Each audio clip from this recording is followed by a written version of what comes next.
One of the projects that James Gunn announced for Chapter 1 of the DCU that I don't think anyone saw coming ever was Creature Commandos. And the reason I say that is because I'd never even heard of these characters. I never even knew this was a thing before he announced it. He was like, Creature Commandos, what? Who even is that? So we are officially getting a Creature Commandos animated series for HBO Max. It's going to be a 7-episode season/series. I don't know if it's going to go on for multiple seasons. But James Gunn said that this could be the first project of the DCU, at least, you know, the DCU under his leadership. So this would be the first project to announce, again, on HBO Max. And he talked a lot about how this is an animated series, but they're going to have the thing where, kind of like what Marvel Studios did with their What If series, they're going to make sure that these voice actors that voice the characters in this show will play the characters when they appear in live action. So I think that's really cool, especially because we're trying to build that one cohesive DC cinematic universe, create this one continuity. So I think that makes a lot of sense and is actually really cool to do that. But again, Creature Commandos, who are they and why are we getting this series? I suppose this fits into the whole Gods and Monsters title for this Chapter 1 of the DCU. And we don't really know much about it, but this, I believe, is our first look at it because, I mean, I tried looking at some art from the comics, and this doesn't look like anything from the comics. It's never officially stated like, hey, this is our first look at it. I'm just assuming it is. So this is our first look at the Creature Commandos.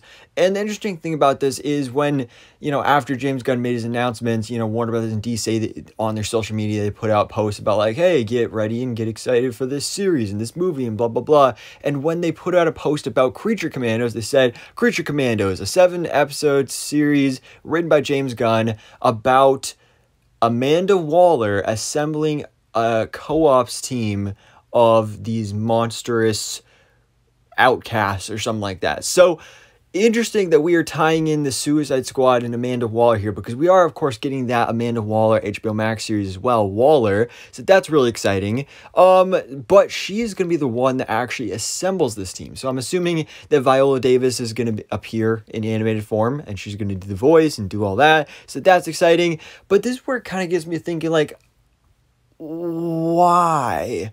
Because this is making it sound like this is just the Suicide Squad, but like a different version. And we've been talking about that for a while, of how there's been rumors that now that after Peacemaker and Amanda Waller's Task Force X and the Suicide Squad was exposed to the whole world, that she's going to start working on making some other covert suicidal teams, like Checkmate, like possibly the Secret Six, and now apparently also the Creature Commandos. So these will be incarcerated monstrous beings that will be sent out on these missions by Amanda Waller. Now, who are we looking at for this lineup here? So the 7 main characters in Creature Commandos are Rick Flag Sr., who will appear in other DCU projects, Nina Mazursky, Dr. Phosphorus, Eric Frankenstein, the Bride of Frankenstein, who will be positioned as the lead, G.I. Robot, and Weasel. Season 1 will be 7 episodes. So first of all there, I want to touch on Rick Flag Sr. So we, of course, saw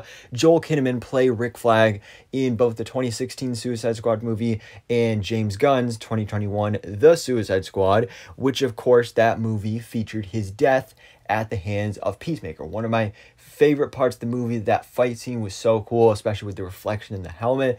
That was great to see. And Rick Flag went from a character in the first movie that I didn't care about at all to being one of the saddest deaths of the Suicide Squad. So I really love what James Gunn did with his character. So it's interesting now that they're not reversing his death, but instead bringing in his father, which is not something I expect them to do. I did a video a couple months ago about a rumor of bringing back Rick Flag as Captain Atom or something along those lines. So maybe that could possibly tie in here as well. Check out that video. It's probably on my Suicide Squad playlist. Maybe I have an Amanda Waller playlist. I honestly don't even know at this point. I got so many playlists going.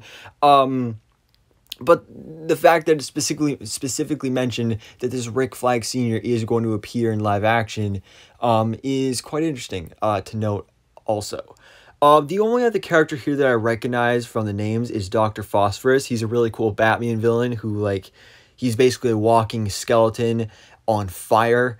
And he's really cool. He actually recently, if you heard about the news about the Joker being pregnant in the comics, this is the guy that delivered the baby. I don't know why you would have a guy like Dr. Phosphorus handling a baby, but this was the nurse. So there's Dr. Phosphorus. I think that's really cool. We're getting him in the DCU. But of course, the best part of all this news, the return of our king, the MVP of the Suicide Squad, Weasel. Yeah, that's right. Weasel is making a comeback. We knew that he was going to be coming back in some shape or form because, of course, the Suicide Squad, we did that fake out where at the beginning of the movie, he was like the first one to die.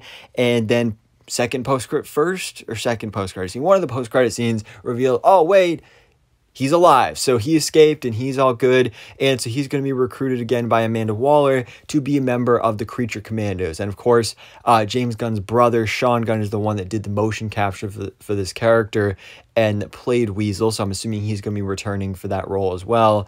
So that's really cool that, again, you're getting more ties into the Suicide Squad. And Weasel was just such a ridiculous but hilarious character. So I'm excited to see his return in Creature Commandos. So anyways, guys, let me know your thoughts in the comments below. What do you think about this news that we're getting a Creature Commandos 7-episode animated series for HBO Max, and this will be the kickoff, the first official project of James Gunn's DCU. So anyways, guys, thanks so much for watching. Please drop a like if you enjoyed this video and hit the subscribe button so I keep you up to date on everything that goes on in the DC life.